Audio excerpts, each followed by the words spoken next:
Tu veux découvrir de nouveaux endroits? Mais parfois tout. Ce que tu obtiens, c'est de la publicité mensongère ou de l'argent gaspillé pour ton billet. Penses-tu que les pièges à touristes valent la peine d'être vus juste pour le plaisir de l'imagination? Ces 7 exemples vont t'aider à trancher la question. Remontons dans le temps jusqu'en 1971. Imagine que tu habites dans une petite ville tranquille d'Espagne. Toutes les maisons ont des murs blancs et les routes sont pavées. Tu dors, mais tu entends un voisin crier. Qu'est-ce qui a bien pu se passer en cette agréable matinée d'août dans une ville aussi tranquille? Tu arrives à la maison de ton voisin et tu vois la foule déjà rassemblée. Les habitants racontent que des images de visages sont soudainement apparues sur le sol de la maison. C'est ainsi que commence la célèbre histoire des visages de Belmez. La famille a déclaré qu'elle avait essayé de détruire le visage à plusieurs reprises, mais qu'il continuait d'apparaître. Les gens se sont mis à penser qu'il y avait un phénomène paranormal lié à la maison. Cette dernière est devenue célèbre et des centaines de touristes ont commencé à la visiter. En fait, les gens l'appelaient la Casa de Lascara, la maison des visages. Au cours des 3 décennies suivantes, la famille a affirmé que des visages continuèrent d'apparaître. Ceux-ci sont de sexe, de forme, de taille et même d'expression faciale différents. Certains pensent que la famille a trouvé un moyen de fabriquer les visages et que la célébrité du canular lui permet d'attirer l'attention. D'autres pensent que la famille dit la vérité et qu'il y a quelque chose de surnaturel. Mais quels sont les faits scientifiques? Des enquêtes et des recherches ont été menées au fil des ans. Des chercheurs ont prélevé des échantillons de murs en béton pour les soumettre à des tests. L'un d'entre eux a conclu que les visages avaient été pigmentés. Cependant, une autre recherche effectuée en 1990 a déclaré qu'aucune trace de peinture n'avait été trouvée. En résumé, 3 éléments principaux pourraient fabriquer ces visages. Il s'agirait de substances qui affectent la structure du ciment, de produits qui maintiennent le ciment en place et, enfin, de pigments utilisés dans les résines. Ces explications majeures prouvent qu'il ne se passe rien de paranormal dans la maison. Les visages ressemblent à ceux d'êtres humains, c'est certain, mais reste à savoir si ce n'est pas notre cerveau qui, d'une manière ou d'une autre, crée des liens pour les faire ressembler à des visages humains. Il arrive que l'on regarde un objet quotidien et que l'on y voit des visages. Par exemple, une prise de courant peut ressembler à un visage souriant. Ce phénomène est lié au fait que nous sommes des êtres humains. On appelle cela la pareidolie faciale. Les scientifiques affirment que nous voyons des visages dans les objets quotidiens parce que notre cerveau est habitué à traiter les objets en fonction de l'expression émotionnelle. Certains lieux sont devenus des attractions touristiques en raison de la curiosité des gens à l'égard de prétendus phénomènes paranormaux. Pourtant, il existe des sites dans le monde qui n'ont aucun rapport avec les choses surnaturelles, mais qui sont toujours populaires. Par exemple, le balcon de Juliette.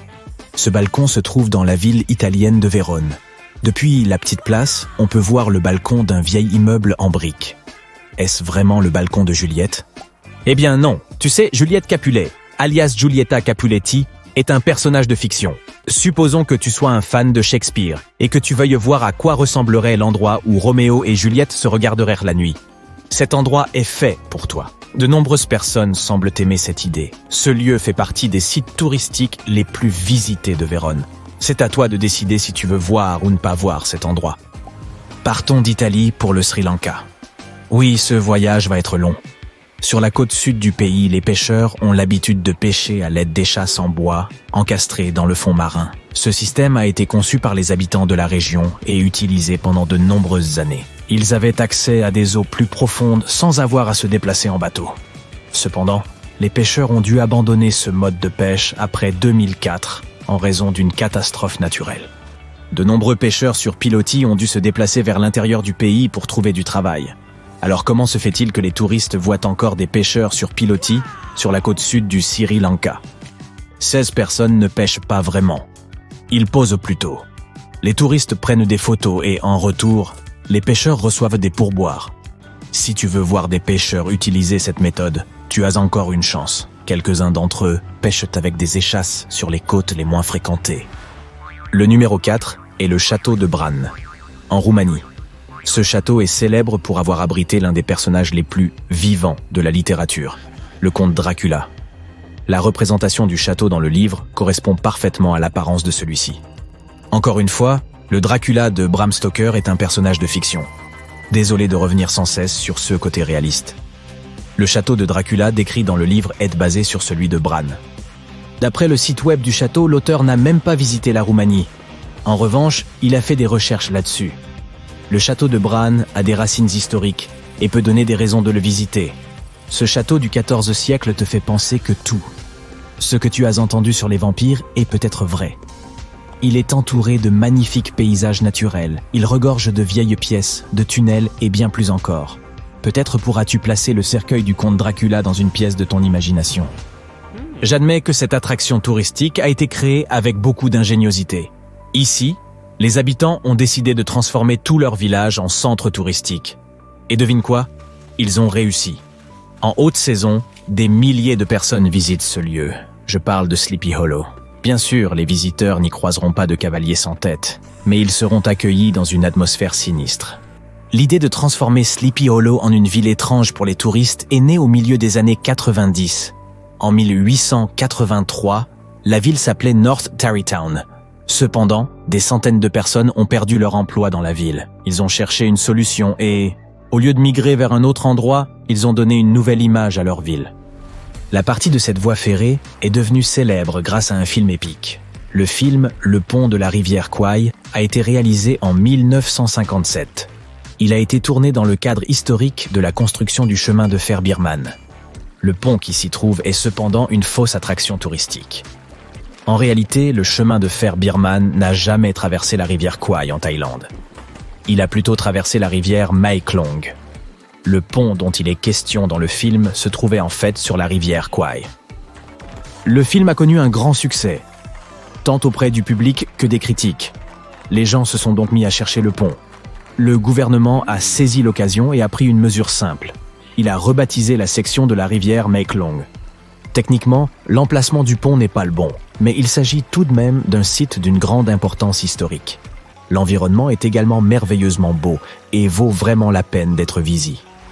Shangri-La est connu comme une citadelle mystique, mais il y a un mythe à son sujet. Zhongdian était une ville chinoise, rebaptisée Shangri-La en 2001 par les autorités. Il voulait attirer plus de touristes. Pourquoi les touristes s'y rendraient-ils? Shangri-La était une colonie utopique nommée dans le roman Les Horizons perdus de James Hilton. Le livre a été publié en 1933. L'endroit fait semblant d'être une colonie fictive. Mais dans l'ensemble, la région est plutôt cool. Des maisons massives de style tibétain ont été construites à la périphérie de la campagne himalayenne. On peut y voir des yaks paître et des aigles voler. Si tu veux en savoir plus sur la culture tibétaine, c'est peut-être là que tu trouveras ton bonheur. Voici un bonus lié à Sherlock Holmes.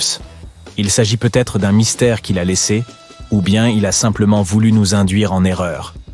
Le musée Sherlock Holmes, qui lui est consacré à Londres, n'était pas son domicile. Oui, encore une fois, il s'agit d'un personnage de fiction. Mais l'adresse du livre est 221B Baker Street, et l'adresse réelle du bâtiment est 239 Baker Street. De plus, à l'époque où les livres ont été imprimés, les numéros des immeubles de Baker Street allaient jusqu'à 100 et non 200. Te souviens-tu d'autres pièges à touristes? Ajoute ton commentaire ci-dessous.